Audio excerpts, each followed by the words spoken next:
ಸ್ನೇಹಿತರೆ, ಅಲ್ಲಾಹನನ್ನು ಸರಿಯಾದ ರೀತಿಯಲ್ಲಿ ಆರಾಧಿಸಲು ಮೊದಲನೆಯ ಮತ್ತು ಅತ್ಯಂತ ಮುಖ್ಯವಾದ ವಿಷಯ ಯಾವುದು?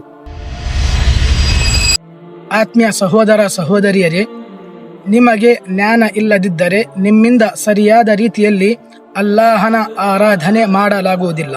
ಅಲ್ಲಾಹನು ತನ್ನ ಪವಿತ್ರ ಕುರ್ಆನಿನ ಸೂರೆ ಮುಹಮ್ಮದ್ ಸೂಕ್ತ ಸಂಖ್ಯೆ 19ರಲ್ಲಿ ಹೇಳುತ್ತಾನೆ, ಫಅಲಮ್ ಅನ್ನಹು ಲಾ ಇಲಾಹ ಇಲ್ಲಲ್ಲಾಹ್, ಅಲ್ಲಾಹನ ಹೊರತು ಬೇರೆ ಯಾರು ಆರಾಧನೆಗೆ ಅರ್ಹರಿಲ್ಲ ಎಂಬುದನ್ನು ತಿಳಿದುಕೋ.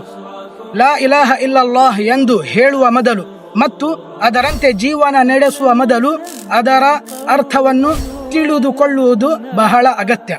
ಇವತ್ತಿನ ಕಾಲದಲ್ಲಿ ಅನೇಕ ಮುಸ್ಲಿಮರು ಲಾ ಇಲಾಹ ಇಲ್ಲಲ್ಲಾಹ್ ಎಂದು ಹೇಳುತ್ತಾರೆ, ಆದರೆ ಅವರಿಗೆ ಅದರ ನಿಜವಾದ ಅರ್ಥ, ಉದ್ದೇಶ ಮತ್ತು ಸಂದೇಶ ತಿಳಿದಿಲ್ಲ. ತೌಹೀದಿನ ಬಗ್ಗೆ ಜ್ಞಾನವನ್ನು ಪಡೆಯುವುದು ಪ್ರತಿಯೊಬ್ಬ ಮುಸ್ಲಿಮರಿಗೂ ಬಹಳ ಅಗತ್ಯ.